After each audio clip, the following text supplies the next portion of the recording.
Chapter 69, June 2004. Right before school let out for the summer, I had to deal with the loss of Yellow. He was a pretty old dog, and I hadn't spent much time with him in the past months because of the friends I'd made. I cried a lot and spent a lot of time thinking about all the things he'd helped me with that I couldn't have done by myself. Daddy said that he wouldn't have left unless he knew I was strong enough to do those things on my own. Deep down, I knew he was right. He asked me if I wanted to get a new puppy, but I said no. I just felt for some reason that I'd be moving soon, and that made no sense. Kevin moved back in with his parents. According to the authorities, they had overcome their difficulties through counseling and were now fit parents. I highly doubted it. Kevin was full of high hopes for a good relationship with them. I felt sorry for him because I knew they would end up abusing him again. I couldn't tell him though. He wanted so much to have a loving home. He and Wendy were having problems too. She had a sore spot about Kevin and I being friends that had grown after Cole and I had split up.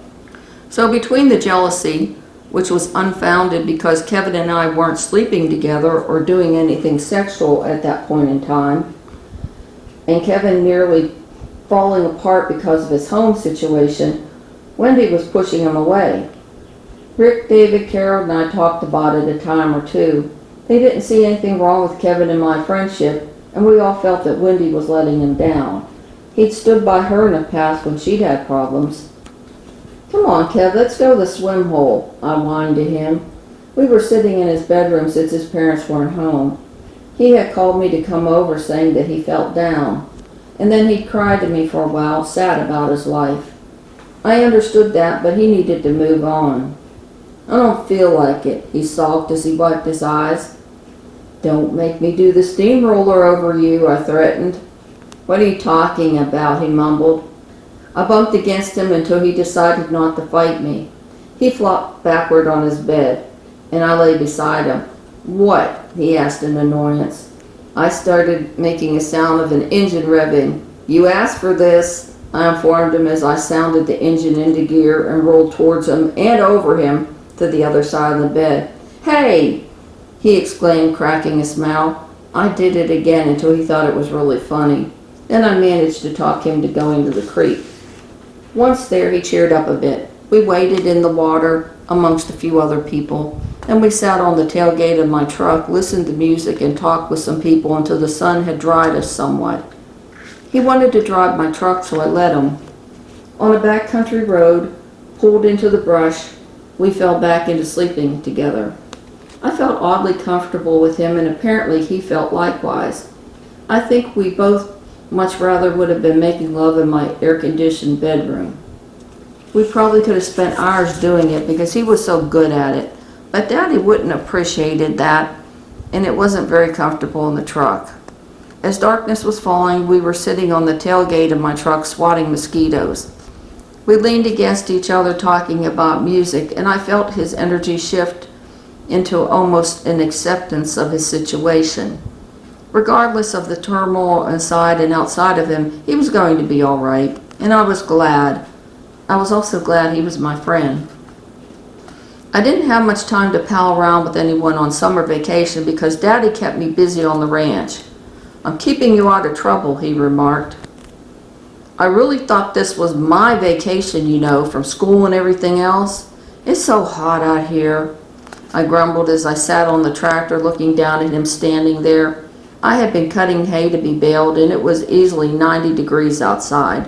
The humidity made it feel even hotter. I was wearing a tank top and shorts and had stopped to apply more sunblock. I took the sunblock out of the bag on the tractor floor and applied more of it to my face and shoulders. "Oh, so you'd rather wash clothes and clean the house? Well, why didn't you say so?" he replied back sarcastically. I stared at him for a moment, tempted to agree to that. I made a face. "I'll see you in about 3 hours," I replied instead as I put the tractor into gear. He was chuckling as he walked away.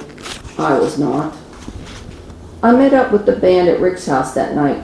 Rick was grumbling about a tough customer he dealt with at his job at an air-conditioned retail store. I had to cut hay for 5 hours today in the blazing heat, I muttered back to him. I reached up and moved my bra strap over a bit as I'd still gotten a bit sunburnt, even with using sunblock. I had a good tan going, though. You think that's bad? You look like you've been sunbathing all day. You have such a fucking good tan. I had old codgers pinching my ass all morning. Gross, Carol interjected. She worked at a local diner called Mama's Diner.